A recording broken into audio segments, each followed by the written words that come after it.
sexta-feira, dia de conversar com Dora Kramer, nossa comentarista de política. Tudo bem com você, Dora? Tudo ótimo nessa sexta, aqui no Rio, nublado, ventando. Acho que fim de semana vai ser de chuva.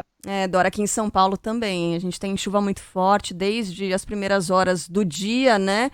Mas, pelo jeito, esse tempo fechado, nessa instabilidade, ela não se repete em uma relação política, né? Será que a gente tem céu de brigadeiro se aproximando, essa reaproximação tão esperada por alguns do ex-presidente Lula e de Ciro Gomes? O que a gente pode esperar dessa reaproximação? Olha, eu acho que você está sendo otimista. Acho que no momento do máximo a gente pode falar de uma boa tentativa de trégua, né? Agora, isso é mais fácil de ser falado e de ser ensaiado do que de ser praticado, de realmente dar certo. Por quê?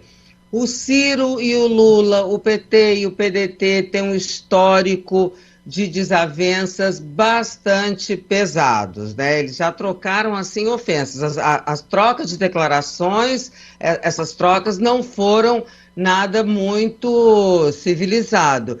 E por que o PT continua se achando na condição de protagonista, né, do campo da esquerda? Acha que o Ciro, que foi traído pelo Ciro quando o Ciro não deu apoio ao Haddad em 2018, e do mesmo modo o Ciro acha que o PT o impede de assumir uma condição de terceira via, que ele já havia vislumbrado em 2018 para 2022 com mais força ainda, e culpa o PT por ter interditado uma aliança do partido dele com o PSB em 18. Então, as mágoas... Bom, e agora, além as mágoas tanto ficaram que a presidente do PT, Gleisi Hoffmann, já veio a público diante dessa notícia, enquanto os dois estão tentando se entender e tal, ela disse, tudo bem, só que depende de um pedido público de desculpas do PT. Ora, isso não vai acontecer, não apenas pelo temperamento do Ciro Gomes, como pela convicção do Ciro Gomes de que ele não tem nada que pedir desculpas do PT. Ao contrário, ele acha que o PT é que deve desculpas a ele. Ô Dora, vou aproveitar que a gente está nesse tema. No programa Roda Viva da TV Cultura dessa semana, o convidado, né, que esteve lá no centro do Roda Viva foi o ex-marqueteiro do PT, João Santana. E ele trouxe uma afirmação que repercutiu demais, que é a seguinte: uma chapa imbatível seria Ciro Gomes e Lula como vice do Ciro Gomes. Eu queria saber qual é a sua avaliação sobre essa afirmação, sobre a chapa em si, né?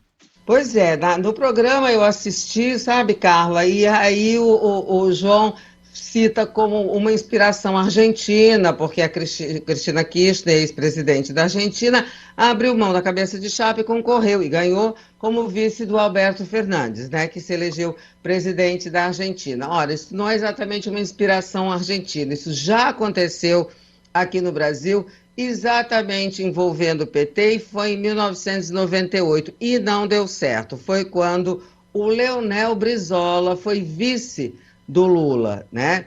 E justamente também como com relação ao Ciro, e o Brizola era do PDT, tá?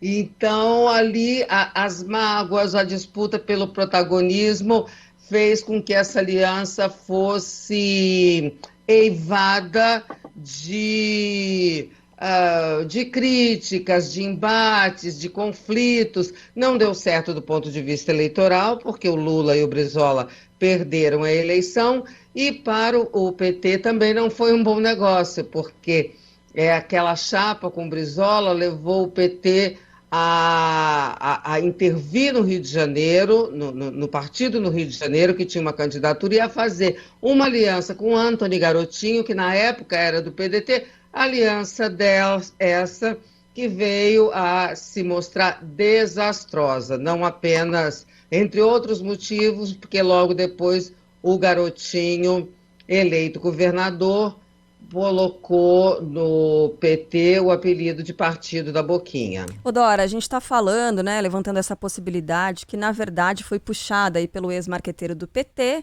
de Ciro Gomes com Lula como vice nessa chapa aí imaginária, mas é bom dizer, lembrar, né, ao ouvinte aqui do Band News Station que o ex-presidente Lula continua inelegível, né, inelegibilidade de pelo menos 8 anos. São quantos anos mais pela frente, Dora, de inelegibilidade mesmo? Acho que são 6 ainda, né? Você sabe que eu não sei, porque é tanto processo, ele já tá em 2 processos. Então aí são 8 anos, né, inelegível de um modo geral, mas eu não sei exatamente a segunda condenação quando veio, e se aí tem uma nova contagem a partir dessa condenação. De qualquer modo, ainda que sejam 6. Ele fez 75 anos anteontem, né? Teria condições com 81 anos, no mínimo, né? Bastante improvável. É bom a gente pontuar para trabalhar com a realidade que essa questão de candidatura de Lula é algo hoje fora do esquadro, mas de qualquer maneira, uma eventual aliança aí, quando se fala em aliança entre os 2 partidos, ela poderia se dar em torno de um outro nome do PT, se é que vai se dar. Uhum. A gente fica imaginando essa chapa explosiva, né? Vamos voltar para a nossa realidade, para o nosso caso concreto aqui, Dora Kramer. A gente também tem, digamos assim, uma chapa explosiva, uma composição explosiva, falando do governo federal, falando dos ministros, também do governo Bolsonaro. Agora, a gente esperava um período de tantas brigas assim. Ô, período conturbado, que clima mais conturbado entre os ministros, não, Dora?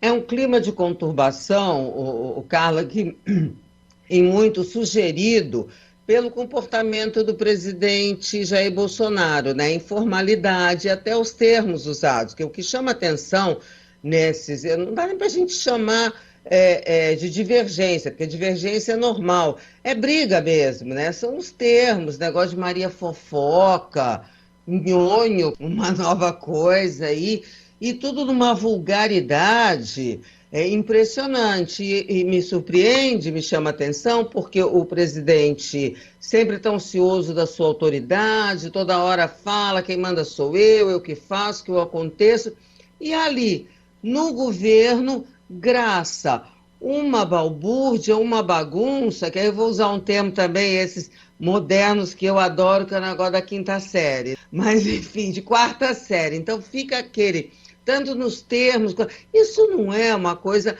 adequada ao governo, isso não, aliás, fala sobre desorganização.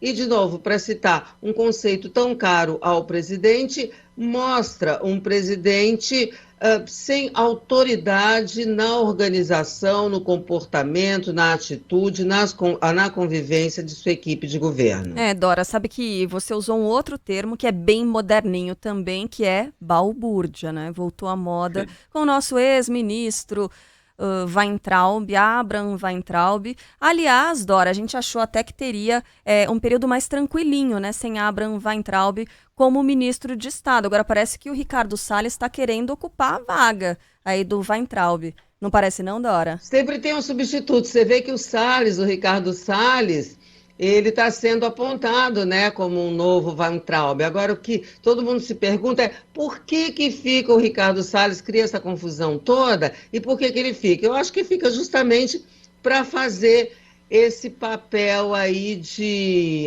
seria a maior grosseria falar de bobo da corte, claro. Mas, assim, uma coisa para criar esse atrito nesse campo aí, digamos, do entretenimento, e entretenimento realmente não é uma tarefa de governo, sério, pelo menos. Uma pessoa com classe é uma pessoa com classe, né, Barão? Você viu a Dora?